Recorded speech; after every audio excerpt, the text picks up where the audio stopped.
क्या आपने कभी सोचा है कि जब किसी इंसान की आखिरी सांस निकलती है तो उसके बाद क्या होता है?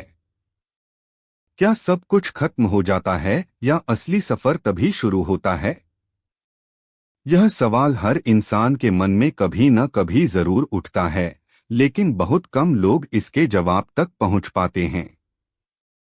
विज्ञान कहता है कि मृत्यु शरीर की एक सामान्य प्रक्रिया है, लेकिन हमारे शास्त्र, पुराण और धर्म ग्रंथ कहते हैं कि मृत्यु अंत नहीं बल्कि एक नए जीवन की शुरुआत है। जब कोई इंसान मरता है तो उसकी आत्मा तुरंत शरीर से अलग हो जाती है। उस समय आत्मा कुछ क्षणों तक यह समझ ही नहीं पाती कि वो अब अपने शरीर से बाहर निकल चुकी है।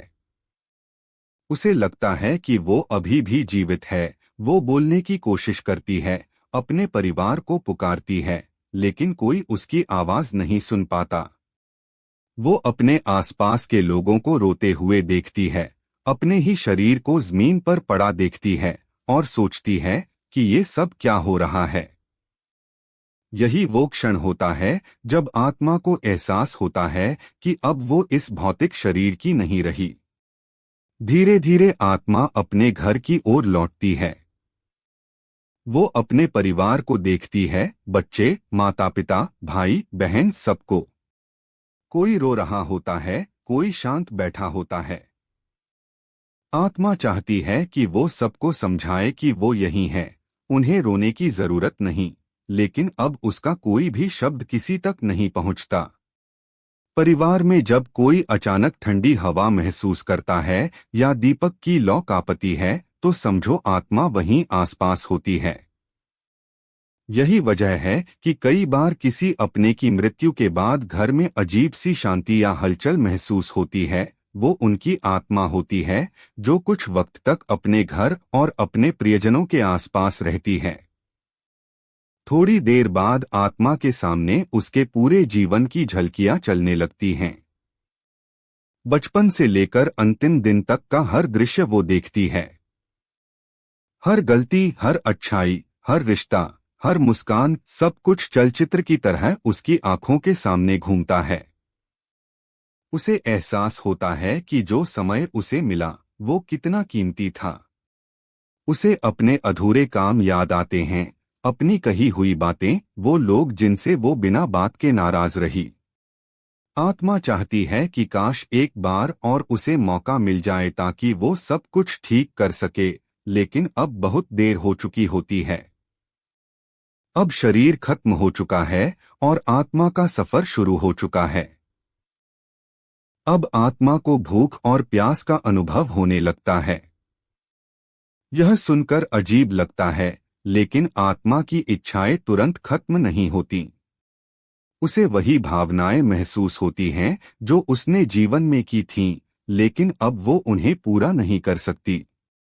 यही कारण है कि हमारे धर्म में पिंडदान, तर्पण और जल अर्पण की परंपरा है। जब परिवार जल या अन्न अर्पित करता है, आत्मा को उससे राहत मिलती है, जैसे किसी ने उसकी प्यास बुझाई हो। इसीलिए पुराणों में कहा गया है कि मृत्यु के बाद पहले कुछ दिनों तक आत्मा अपने घर और अपने कर्मभूमि के आसपास रहती है। धीरे धीरे आत्मा महसूस करने लगती है कि कोई शक्ति उसे अपने पास बुला रही है। यह वो क्षण होता है जब मृत्यु के बाद का वास्तविक खिंचाव शुरू होता है। आत्मा चाहकर भी रुक नहीं पाती। उसके आसपास एक रहस्यमयी ऊर्जा बनती है जो उसे धीरे धीरे इस धरती से दूर खींचने लगती है।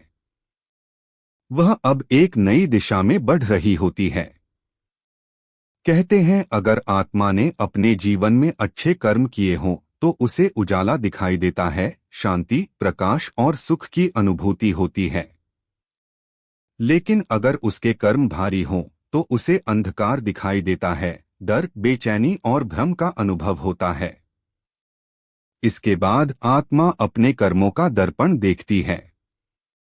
उसे अपने हर काम का परिणाम महसूस होता है। जिस किसी की मदद की हो उसका सुकून मिलता है, और जिस किसी को दुख दिया हो उसका दर्द उसी के भीतर गूंजता है। यही वो पल होता है जब आत्मा समझती है कि धन, शक्ति और शरीर सब व्यर्थ हैं। असली साथ तो सिर्फ कर्म देते हैं। इस क्षण आत्मा खुद को परखती है और अपने कर्मों के अनुसार उसका अगला रास्ता तय होता है। अब समय आता है जब उसका शरीर अग्नि को समर्पित किया जाता है। आत्मा यह सब देखती है। वो देखती है कि उसका शरीर जल रहा है, लोग रो रहे हैं, पर अब वो सब कुछ शांति से देखती है। यह पल दर्दभरा भी होता है और मुक्ति देने वाला भी। जब शरीर अग्नि में भस्म हो जाता है तो आत्मा महसूस करती है कि उसने पृथ्वी के सारे बंधन तोड़ दिए हैं। अब वो और हल्की और मुक्त महसूस करती है, जैसे कोई पक्षी खुला आसमान देख रहा हो। धीरे धीरे आत्मा के सामने दो राहें खुलने लगती हैं, एक उजाले की ओर, दूसरी अंधकार की ओर। कहते हैं यही वो पल होता है जब यमदूत प्रकट होते हैं, आत्मा को उसके कर्मों के अनुसार सही मार्ग पर ले जाने के लिए।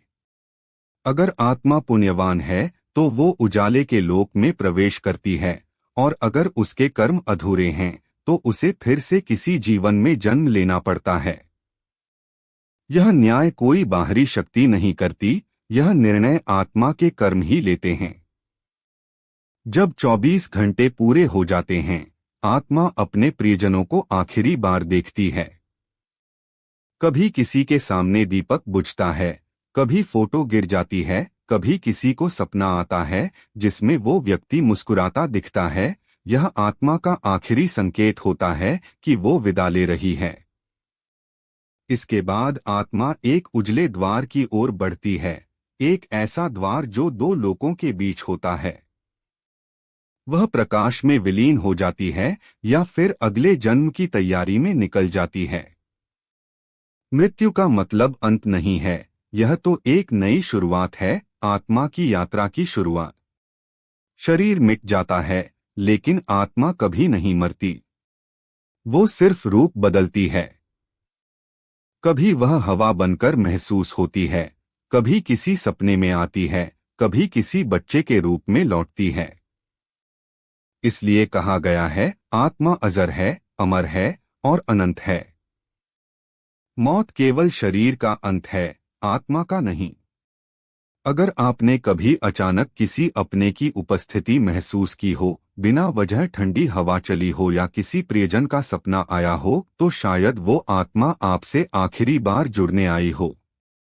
क्योंकि मृत्यु के बाद भी आत्मा जीवित रहती है। बस रूप बदल जाता है, संसार बदल जाता है, पर उसका अस्तित्व हमेशा बना रहता है।